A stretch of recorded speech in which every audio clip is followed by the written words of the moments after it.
பெரம்பலூர் தொகுதியில் பாஜக வெற்றி பெறும் என்ற செய்தி பரவி வருவதால் திமுகவினர் தோல்வி பயத்தில் உள்ளதாக ஐஜேகே வேட்பாளர் டாக்டர் பாரிவேந்தர் தெரிவித்துள்ளார்.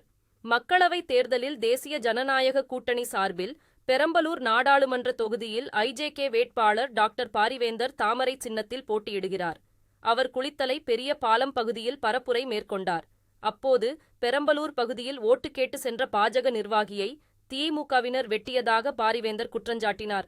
தமிழகத்தில் சட்டம் ஒழுங்கு சீர்கெட்டு உள்ளதாகவும் இதுபோன்ற நிகழ்வுகள் நடைபெறாமல் இருக்க நல்லவர்களை தேர்ந்தெடுக்க வேண்டும் என டாக்டர் பாரிவேந்தர் கேட்டுக்கொண்டார். தொடர்ந்து மருத்துவமனையில் சிகிச்சை பெற்று வரும் பாஜக நிர்வாகியை டாக்டர் பாரிவேந்தர் நேரில் சென்று ஆறுதல் கூறினார். தொடர்ந்து செய்தியாளர்களை சந்தித்து பேசினார். அப்போது தேர்தல் நேரத்தில் பிரசாரம் மேற்கொள்ளும்போது ஒழுக்கம் வேண்டும் எனவும் எப்போதும் போல் திமுகவினர் முரட்டுத்தனமாக நடந்து கொள்வதாகவும் டாக்டர் பாரிவேந்தர் கருத்து தெரிவித்தார்.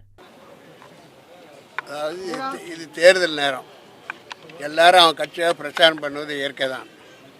அதனால் அதில் ஒரு ஒழுங்குமுறை இருக்கணும். இப்போது நேற்று எங்கள் தோழமை கட்சியான பிஜேபியினுடைய ஒன்றிய செயலாளர், இந்த பகுதியில் ஒன்றிய செயலாளர் பிரச்சாரத்துக்கு போயிருக்கார். கந்தசாமின்னு பேர். அவரோட இன்னும் ஒன்றிய நிர்வாகி பிஜேபி அவரும் போயிருக்கார். அதாவது தாமரைக்கு வாக்கு சேர்க்க எனக்காக ஓட்டுக்காக போயிருக்காங்க.